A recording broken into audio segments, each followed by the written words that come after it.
20 años después pareciera que la historia por ahí se repitiera, después de todo lo que pasó, después de aquel atentado del cual se van a cumplir 2 décadas ahora el 11 de septiembre en Estados Unidos, el mayor o el más grave atentado que sufrió Estados Unidos en su propio territorio, el de las Torres Gemelas, el Pentágono, el otro avión que cayó en Pensilvania, y la primera represalia que ordenó el presidente estadounidense de entonces, George Bush hijo, fue precisamente contra el Afganistán de los talibanes, este grupo, como ustedes lo definían recién, de fundamentalistas islámicos o de islamistas que aplican la Sharia o la ley islámica a un nivel extremo y que tenía una relación directa o estrecha con el líder de la red Al-Qaeda, Osama Bin Laden, y lo que significaba él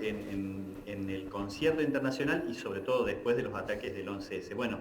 esta historia que ustedes bien describían, que ahora parecía una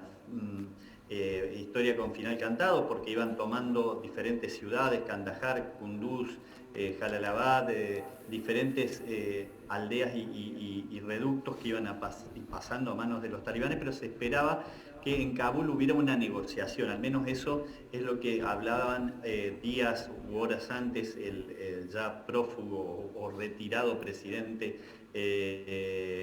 Ghani, que dijo que abandonaba la ciudad capital del país, la más occidental de Afganistán, para evitar un baño de sangre. Lo cierto es que su vida o su partida le dejó las puertas abiertas de la ciudad a los talibanes, que sin disparar un solo tiro en ese momento ingresaron a la capital y tomaron Marcelo, ese reductor. Sí. claro, creo que la ida o la escapada de lo que podemos decir el expresidente es lo que finalmente, como vos decís, hizo que ingresaran, porque estaban alrededor de Kabul, no ingresaban, lo que vos decías recién. Algunos suponían incluso alguna negociación, alguna posibilidad. Esto no se dio así, pero también muchos, a lo mejor sin saber, especularon en lo que podía ser el discurso del presidente de los Estados Unidos, de Biden, en el día de ayer. Y sin embargo, Biden dijo, nosotros nos vamos. Sí, fue lapidario, porque además dos cosas el discurso de Biden, bueno, hay varias más, pero pensábamos que en realidad iban a tomar Kabul, pero que no iba a ser tan rápido. Que lo digamos nosotros puede ser, el presidente de la primera potencia del mundo, que tiene servicios de inteligencia desparramados por todo el planeta, pero específicamente con foco en estos lugares que son hiperconflictivos, y al mismo tiempo tiene los servicios de inteligencia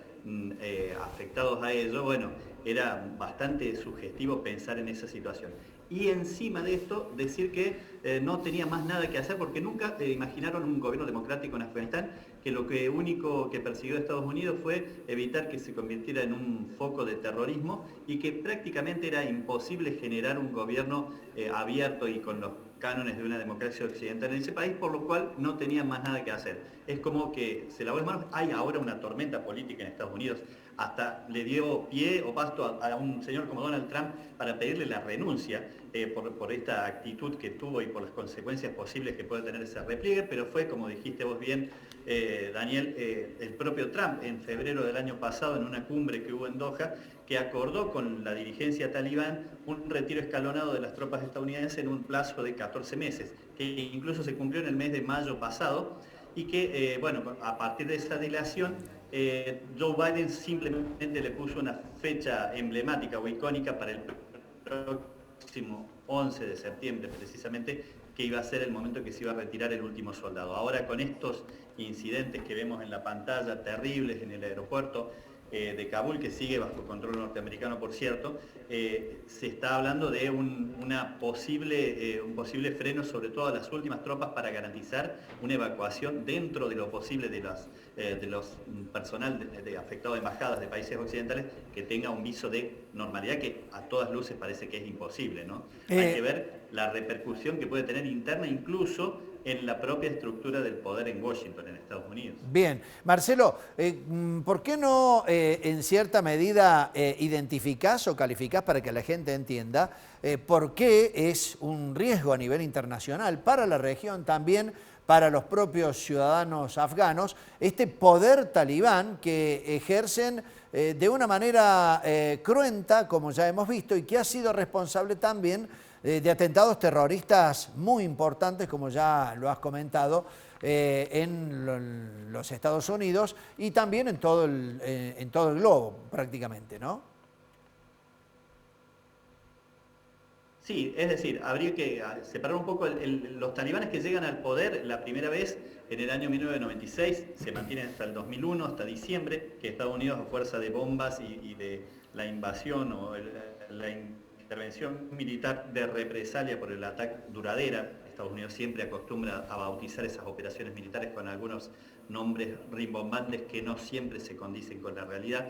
y esto es una prueba más de ello. Bueno, y en ese momento la aplicación de la que venían ejerciendo en esos 5 años era despiadada en cuanto al rigor que se aplicaba a quienes tenían vestigios de algún tipo de costumbres occidentales o no tenían el apego suficiente que ellos consideraban a la ley islámica. Por entonces era el Mulá Omar, el nombre del líder de los talibanes que se había, podríamos decir entre comillas, asociado con Osama Bin Laden y la red Al-Qaeda. Osama Bin Laden, que fue ejecutado, este año se cumplieron 10 años, muy cerca de Afganistán, en Abbottabad, que es territorio pakistaní, donde también operan los talibanes. Porque también otra cosa que hay que decir es que a pesar de la represalia estadounidense, los talibanes nunca desaparecieron del todo del mapa, se replegaron hacia la zona de las montañas y estuvieron controlando vastos sectores del territorio afgano, donde todavía hay un montón de urgencias que tienen que ver con lo económico, con lo alimentario, con lo laboral, que no cambiaron mucho en estos 20 años. Ahí Occidente y el propio Estados Unidos deben hacer un mea culpa de que si lo que querían era cambiar esa realidad, no fueron muy astutos en alguna medida o no fueron lo suficientemente eficaces para producir ese cambio, que fue en algunos casos más un maquillaje en la capital Kabul, que se había convertido en ese último reducto de resistencia. Conquistado Kabul, el gran interrogante es si van a volver los talibanes con la misma furia o la misma manera de aplicar el rigor de lo que ellos interpretan que debe ser el orden según la ley o la Sharia o la ley islámica en esa interpretación extrema que hacen, o si, como dicen algunos de sus voceros, ahora el mulá es Baradar y dice que no van a volver como hace 20 años, sino que van a permitir, por ejemplo, a las mujeres, según una información que vi ahora a la tarde, por supuesto, informaciones cruzadas que habrá que verificar su autenticidad y la veracidad de sus interlocutores, que no van a obligar a las mujeres a usar el burka, que no va a haber tanta persecución ni van a ser tan rigurosos en los castigos a quienes infrinjan las leyes. Y bueno, un escenario todavía bastante complejo que habrá que ver cómo se va Marcelo, con el correr de las horas. Sí. Sí, me da toda no es un análisis de un especialista en lo mío, simplemente recordando un poco, pero es el papel de los Estados Unidos que ya lo hemos visto, el irse. Esto me hace acordar mucho a mí a lo que fue en la época de Saigón, que un día para el otro también decidieron y se fueron después de la guerra de Vietnam, casi derrotados como en este caso, ¿no?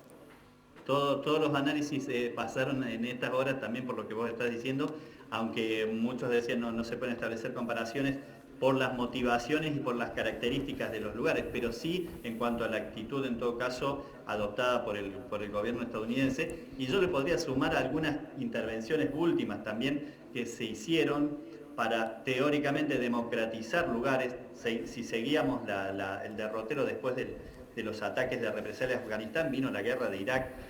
amparada en pruebas que después se asumieron como falsas, las asumió el propio primer ministro británico Tony Blair, que dijo sí, atacamos a Irak en unas supuestas armas de destrucción masiva, fundando nuestro ataque, en el cual estuvo José María Aznar, expresidente español, también asociado en esa cumbre famosa de las Azores, y el desquicio en el que se transformó Irak, entre otras cosas, dio origen a una variante nueva de Al-Qaeda, que era Al-Qaeda en Irak, antecedente inmediato de lo que después fue el Estado Islámico. O podemos irnos para el continente africano y ver lo que pasó en Libia después de la muerte de Muammar Gaddafi, donde Estados Unidos ya no intervino directamente, porque ahí estamos hablando de 10 años atrás, y Obama prefirió cederle el protagonismo central en esa intervención armada, tal vez también un tanto solapada, a la OTAN de la mano de la Unión Europea o de la mano de, por ejemplo, los ataques británicos y franceses. Recordemos que Gaddafi terminó linchado y hoy Libia es un desquicio total también en cuanto a las rivalidades de los grupos tribales. Bueno,